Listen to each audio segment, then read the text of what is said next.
Docteur Nathalie Simon, bonjour. Bonjour.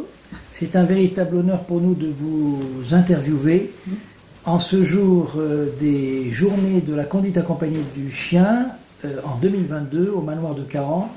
Vous êtes vétérinaire comportementaliste, vous êtes docteur en sciences de l'éducation, deux titres extrêmement rares dans le monde, probablement une des seules, et vous êtes la fondatrice de la méthode qui réunit autour de vous, en ces jours de la journée de la CAQ, beaucoup de praticiens.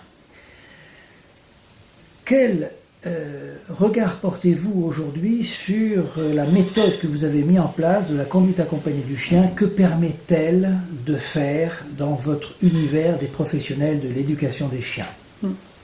Si on veut résumer en quelques mots la conduite accompagnée du chien, c'est une méthode que j'ai construite par étapes, mais qui a été initiée avec une belle architecture dès il y a 20 ans. Donc ça fait plus de 20 ans que je la pratique au quotidien et que je l'enseigne à plein de professionnels et de futurs professionnels. Et c'est une méthode qui a gardé toutes ses qualités de cohérence, toutes les logiques que j'ai mises en place dès le départ ont persisté malgré tous les environnements difficiles et hétérogènes. Donc ça a été vraiment pour moi une satisfaction de pouvoir vérifier que tout ce que j'ai fait fonctionne à merveille, que c'est du bonheur pour les familles, que c'est du bonheur pour les chiens, c'est du bonheur pour les professionnels. C'est vraiment des qualités qu'on trouve plus, c'est rare. Je pense que c'est une méthode qui est une pépite. Et voilà, je voudrais vraiment que les gens le sachent, que c'est important d'adhérer à cette logique-là, parce que c'est celle qui correspond aux chiens.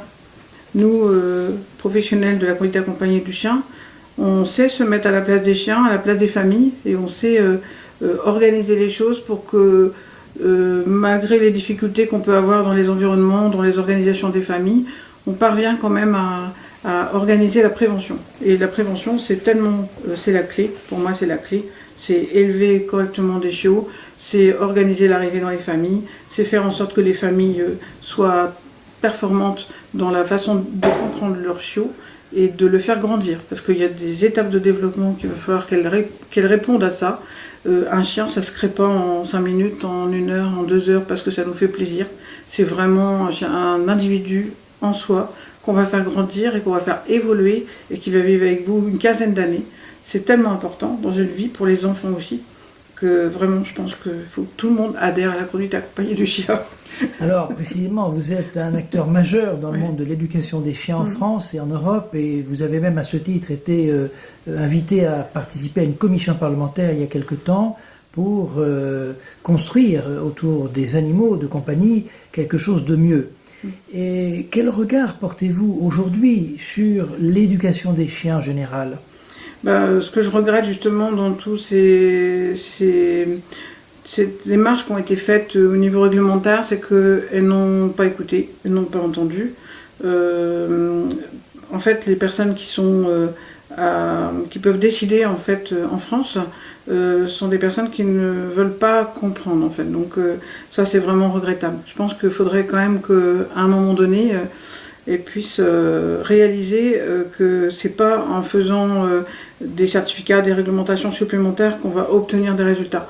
C'est en formant des familles et des enfants.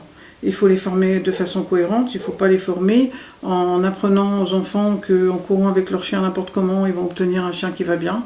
Non.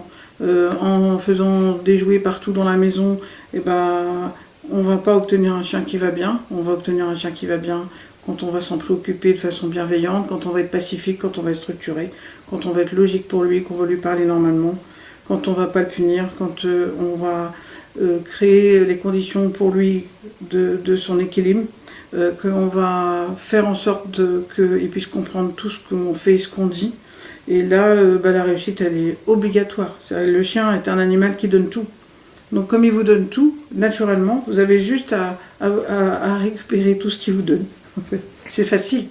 Et il faudrait juste que les législateurs comprennent ça. En plus d'être la fondatrice de cette méthode, d'être vétérinaire, dans un premier temps médical, ensuite comportementaliste, vous êtes aussi formatrice à cette méthode. Et à ce titre, vous avez formé de très nombreuses personnalités, personnes, vétérinaires, éducateurs, professionnels. Quel conseil pourriez-vous donner à ces centaines de personnes que vous formez, que vous avez formées, que vous continuez de former? Certaines font même des thèses sur votre méthode, des thèses de médecine vétérinaire, et intègrent votre méthodologie, votre méthode, participent aujourd'hui aux journées de la CAC.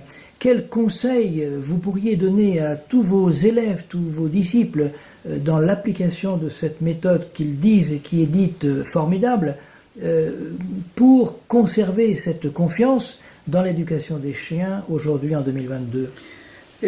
Moi je dirais qu'en fait c'est simple.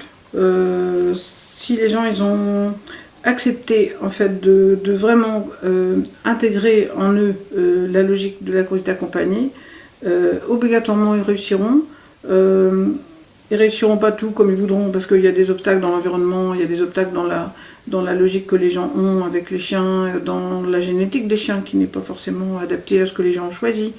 Mais ils réussiront quand même parce que en fait ils sauront qu'est-ce qui fait que les choses réussissent et qu'est-ce qui fait que les choses vont pas fonctionner comme ils veulent. Parce qu'en conduite accompagnée, on sait voir où sont les potentiels de tout le monde. C'est des humains, des chiens et aussi des chats maintenant. Et en fait, il faut qu'ils gardent cette même architecture. Il faut surtout la conserver parce qu'elle a fait ses preuves depuis plus de 20 ans. Elle a une vraie cohérence et en utilisant les outils, parce qu'il y a le logiciel Evalea qu'on est en train de refonder, qui a des vraies qualités pour l'expertise en fait des professionnels. Avec les outils qui ont été faits, sincèrement, ils peuvent aller très très loin et transmettre à nouveau eux-mêmes. Et avant que vous rejoigniez vos élèves qui vous attendent pour continuer votre formation, seriez-vous en mesure, en toute exclusivité, de révéler votre secret personnel à vous dans la réussite de l'éducation des chiens, d'un chien? C'est quoi votre secret quand vos élèves vous voient, ils disent ça semble facile, Dr Nathalie Simon a quelque chose. Ce quelque chose, est-ce que vous êtes en mesure, et si possible, ça serait formidable, de le révéler, de nous dire quel est votre secret?